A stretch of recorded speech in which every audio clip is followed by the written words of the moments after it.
आइए फ्रेंड्स, आज हम देख लेते हैं एम्फेटिक सेंटेंस का तीसरा टॉपिक। क्योंकि प्रेजेंट इंडेफिनिट हम पढ़ा चुके थे आपको, प्रेजेंट इंडेफिनिट एम्फेटिक और पास्ट इंडेफिनिट एम्फेटिक दोनों पढ़ा चुके थे। ठीक है, अब हम आपको पढ़ाएंगे हैव एम्फेटिक। ठीक है, आइए देखते हैं हैव एम्फेटिक।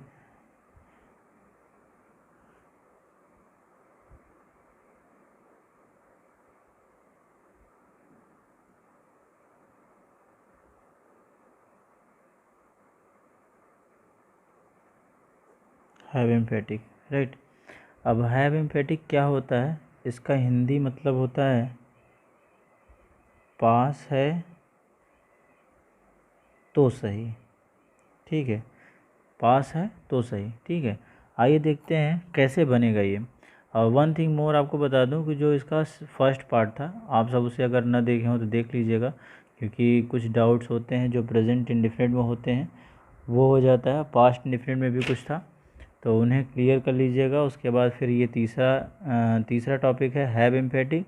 और हैव एम्फेटिक क्या है? पास है तो सही। ठीक है, तो आइए स्ट्रक्चर देख लेते हैं। स्ट्रक्चर कह रहा है कि सब्जेक्ट और प्लस डू या डज। ठीक है, आपको पता है कि प्रेजेंट इंडेफिनिट के साथ डू किसके साथ लगता है और डज किसके साथ लगता है, राइट। उसके बाद आप लगाइएगा हैव, उसके बाद लगाइएगा थिंक। ठीक है, थिंक या नाउन। ठीक है, आइए देखते हैं। तो आप ध्यान दीजिएगा कि अभी निगेटिव के साथ हम क्या लगाते थे? अगर प्रेजेंट इंडेफिनिट अगर हम पढ़ते तो निगेटिव के साथ डू नॉट डज नॉट लगता है। लेकिन अब हम यहाँ पे क्या कर रहे हैं कि हमें अफर्मेटिव सेंटेंस बनाने हैं, लेकिन वहाँ पे क्या होगा? सब्जेक्ट के बाद डू या डज आएगा। ठीक है, उसके बाद हैव आएगा, उसके बाद नाउन या थिंग, दो में से एक कोई आएगा। ठीक है, तो आइए देखते हैं कैसे बनेगा ये, राइट। चलिए, अगर कह दिया जाए मेरे पास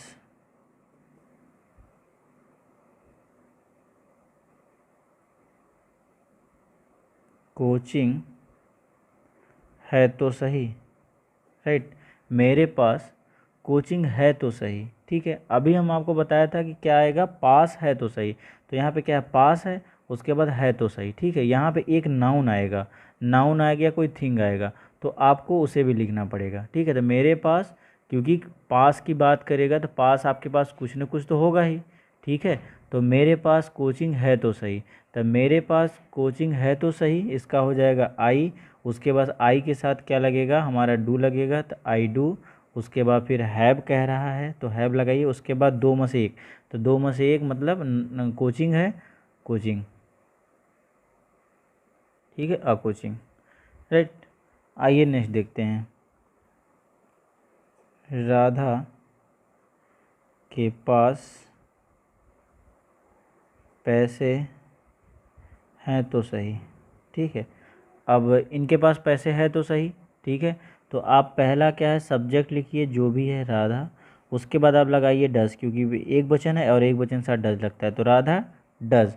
उसके बाद फिर हैव लगाइए, उसके बाद फिर मनी, राइट। चलिए नेक्स्ट देखते हैं।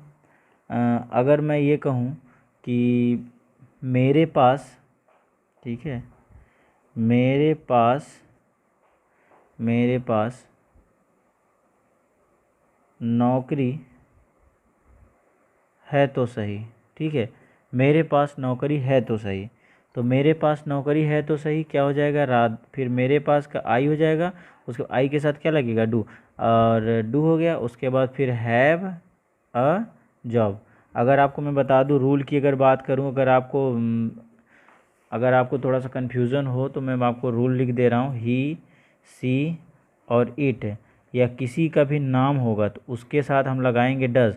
और आई, यू, वी और दे, इनके साथ हम लगाएंगे डू, राइट। और हैव सबके पास लगेगा। ठीक है, हैव सबके साथ लगेगा। ठीक है, चलिए, ये छोटा सा टॉपिक था हैव एम्फेटिक का। ठीक है, हैव एम्फेटिक्स का ये छोटा सा टॉपिक था। और आइए दूसरा देखते हैं, डिड हैव एम्फेटिक। ठीक है, ये क्या होता है? Did have emphatic. चलिए, डिड हैव एम्फेटिक, ठीक है। Did have emphatic, did have emphatic का हिंदी मतलब होता है पास था, पास था तो सही, ठीक है, पास था तो सही। अगर स्ट्रक्चर की बात करूं, अभी तक देखिएगा यहाँ पे क्या था, यहाँ पे था कि पास है तो सही, ठीक है, क्योंकि प्रेजेंट की बात कर रहा था, हैज़ हैव लग रहा था तो उसमें है आ रहा था। अब यहाँ पे पास्ट की डिड की बात कर रहा था, पास है तो सही, ठीक है, पास था तो सही, ठीक है। यार तुम्हारे पास था तो सही, तुम्हारे पास दुकान था तो सही, ऐसा सेंटेंस आप बोल देते हैं कभी कि यार तुम्हारे पास तो पैसा था तो सही, तुम खरीद सकते थे। तो ऐसे सेंटेंस के लिए कैसे बनाएंगे वो देख लेते हैं। सबसे पहले स्ट्रक्चर की बात करूं तो सब्जेक्ट प्लस डिड, ठीक है, सभी के साथ डिड लगेगा, ध्यान दीजिएगा। हैव, उसके बाद प्लस वही थिंग या नाउन, राइट। क्वेश्चन ये है कि उसने सॉरी उसके पास मोबाइल था तो सही। आप कह देते हैं ना यार वो काम था, मतलब उसके पास मोबाइल था तो सही, वो फ़ोन कर सकता था मुझे। अगर ऐसे सेंटेंस आते हैं तो कैसे बनेगा?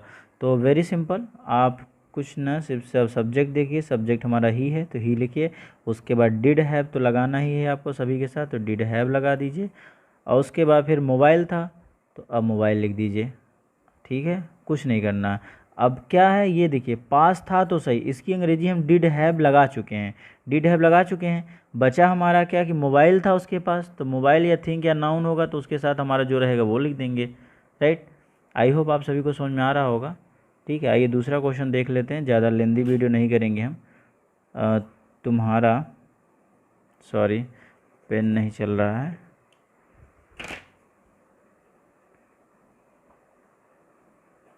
तुम्हारे पास कार थी तो सही, ठीक है, तुम्हारे पास कार थी तो सही, तो तुम्हारे के लिए यू हो जाएगा, और सभी के साथ हमको क्या लगाना है, डिड हैव, क्या लगाना है, डिड हैव, उसके बाद कार थी कार, ठीक है। तुम्हारे पास स्कूल था तो सही, ऐसा सेंटेंस आ जाएगा, तुम्हारे पास स्कूल था तो सही, ठीक है, तो यू हो जाएगा, उसके बाद डिड लगा लीजिए, उसके बाद हैव, उसके बाद क्या, school, school, right. I hope आप सभी को ये अच्छे से समझ में आ रहा होगा, और प्लीज़ आप सबसे हम्बल रिक्वेस्ट है कि अगर आप सभी को वास्तव में समझ में आएगा तभी आप लाइक कमेंट शेयर करिएगा, अदरवाइज़ मत करिएगा।